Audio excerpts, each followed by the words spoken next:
soldiers. This is Robert E. Lee.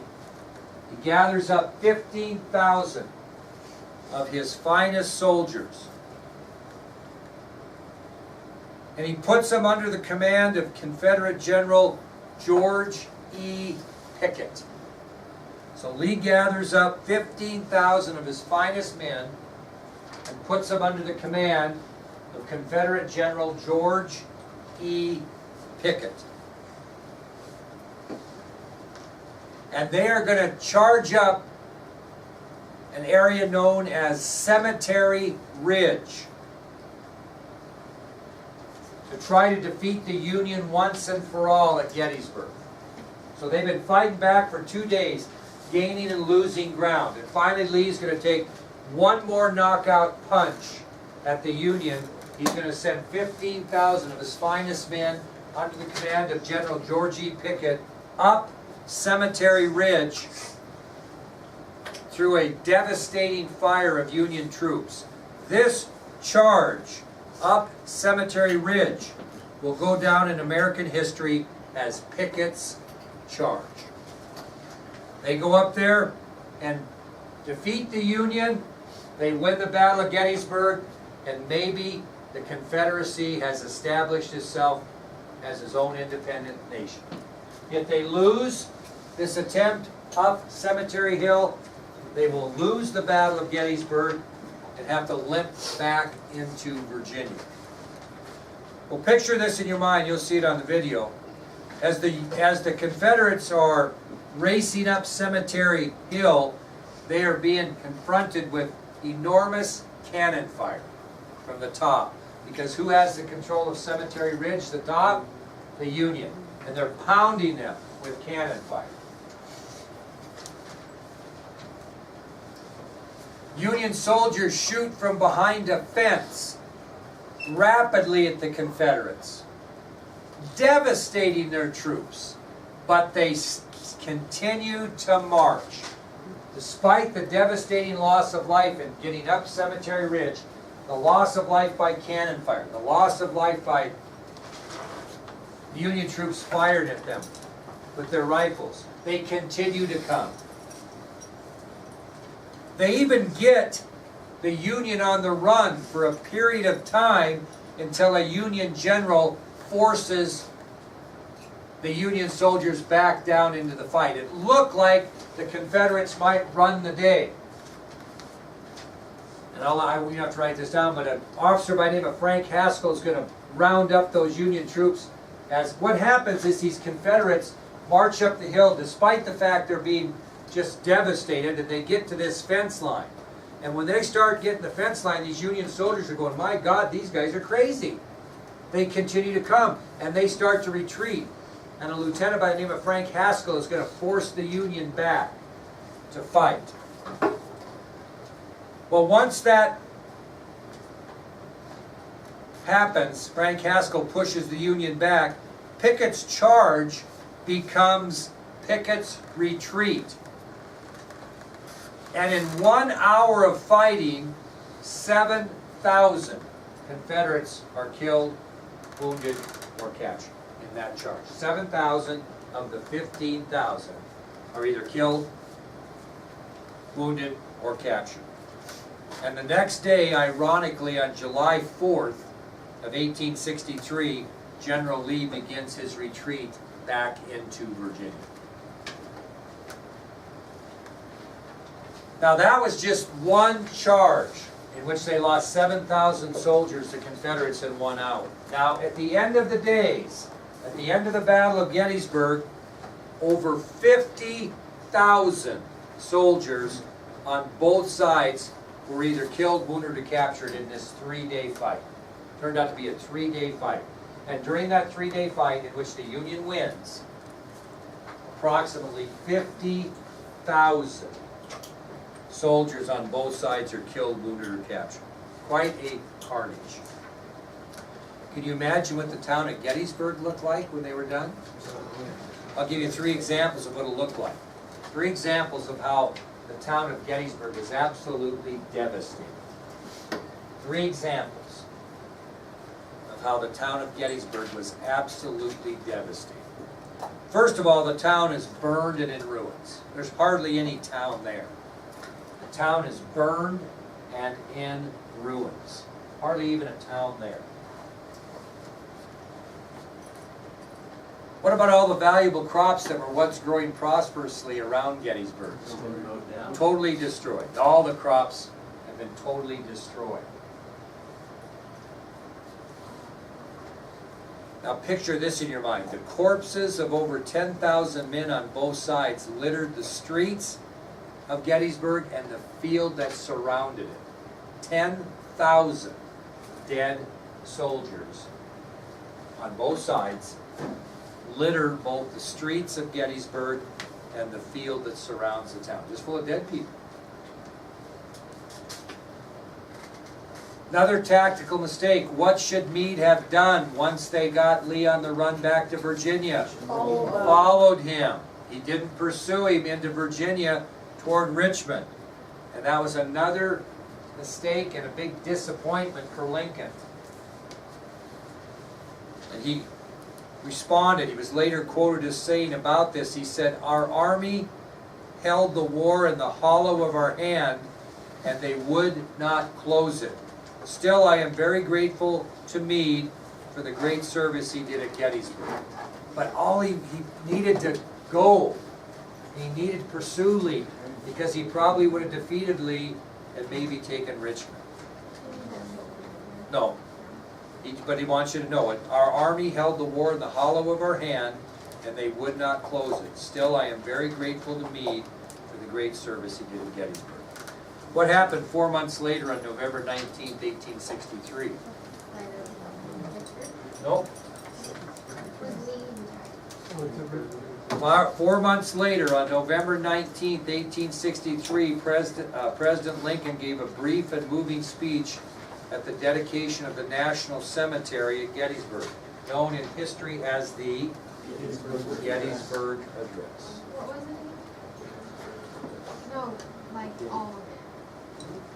Okay, on 4 months after the Battle of Gettysburg, on November 19th, 1863, President Lincoln gives a brief and moving speech at the dedication of the National Cemetery at Gettysburg. This famous speech became known in American history as the Gettysburg Address.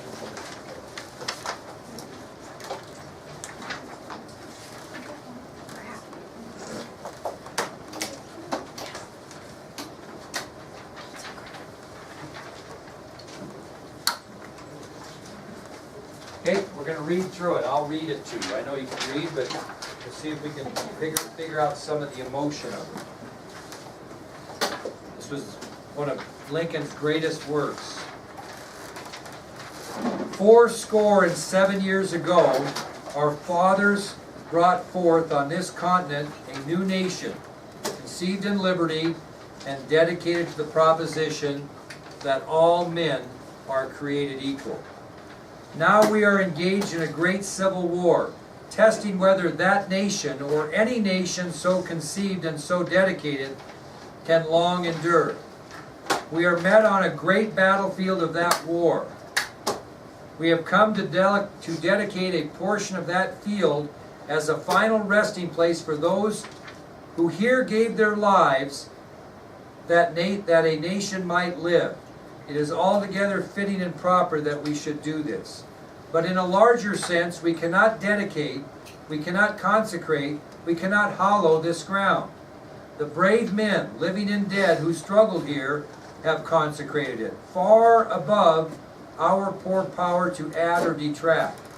The world will little note, nor long remember what we say here, but it can never forget what they did here. It is for us, the living, rather, to be dedicated here to the unfinished work which they fought here, have thus far so nobly advanced. It is rather for us to be here dedicated to the great task of remaining before us, that from these honored dead we take increased devotion to that cause for which they here gave the last full measure of devotion. That we were highly resolved that these dead shall not have died in vain, that this nation, under God, shall have a new birth of freedom, and that the government of the people, by the people, for the people, shall not perish from this earth. That's the speech he gave at Gettysburg, dedicating that cemetery and dedicating the lives that were lost. Okay, that'll take us to our last subtopic of the day, which is the Battle for Vicksburg. Now, anybody remember why Vicksburg is important? We wanted to gain control of the Mississippi, didn't we? And cut the Confederacy in half. And we took New Orleans. And we took Memphis. But I told you back a few days ago that what particular city held out till the end? It wouldn't be taken? Vicksburg. Now, on the same day that General Lee and the Confederates were retreating from Gettysburg, an important Union victory in the Western Theater was won. So, on July 4th of 1863, General Ulysses S. Grant and Union forces finally captured Vicksburg, Mississippi. So on the same day that General Lee and the Confederates were retreating from Gettysburg, back in the Western Theater on the Mississippi River, on July 4th of 1863, General Ulysses S. Grant and Union forces captured Vicksburg, Mississippi. Grant had tried 5 times prior to capture that city to no avail. They tried 5 different times to siege the city, and it would not surrender. There was no food coming into Vicksburg. They were blocking that. There was no medicine coming into Vicksburg. They were blocking that. Those people were eating horse meat. There wasn't a live horse in Vicksburg, because if there was one, they were eating it. People were living in caves because their houses were blown to smithereens by the continual lobbing of cannonballs into Vicksburg. Brother against brother fighting at Vicksburg. And finally, on July 4th of 1863, not because they won a great victory at Vicksburg, the people at Vicksburg simply could hold out no longer, and they surrendered. It was an incredible show of courage. Now, with the Union win and capture of Vicksburg, the Union strategy in the Western Theater was complete. They had gained full control of the Mississippi River and had cut the Confederacy in half. This is going to start what for the Confederates? The downward spiral. Now, what's the other stronghold they wanted to go back and take, they said? They wanted to pick up lost ground in Tennessee. Remember? So that takes us to a Union breakthrough in Tennessee. A Union breakthrough in Tennessee. We will finish this. Okay? A Union breakthrough in Tennessee. So they've gained control of Vicksburg, and now they want to go back to Tennessee and gain the land they lost there.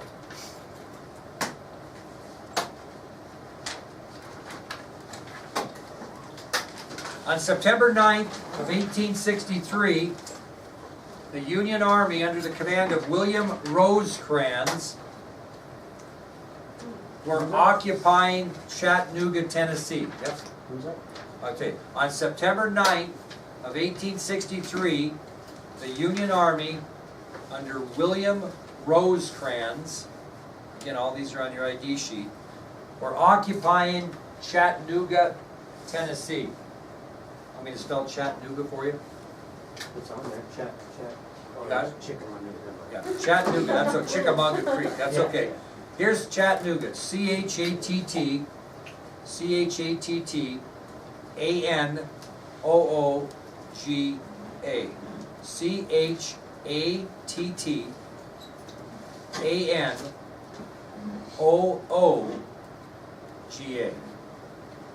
Now the reason that Chattanooga, Tennessee was so important, it was the railway center and kind of the gateway to the Deep South. That's where all the railroads came in, was to Chattanooga.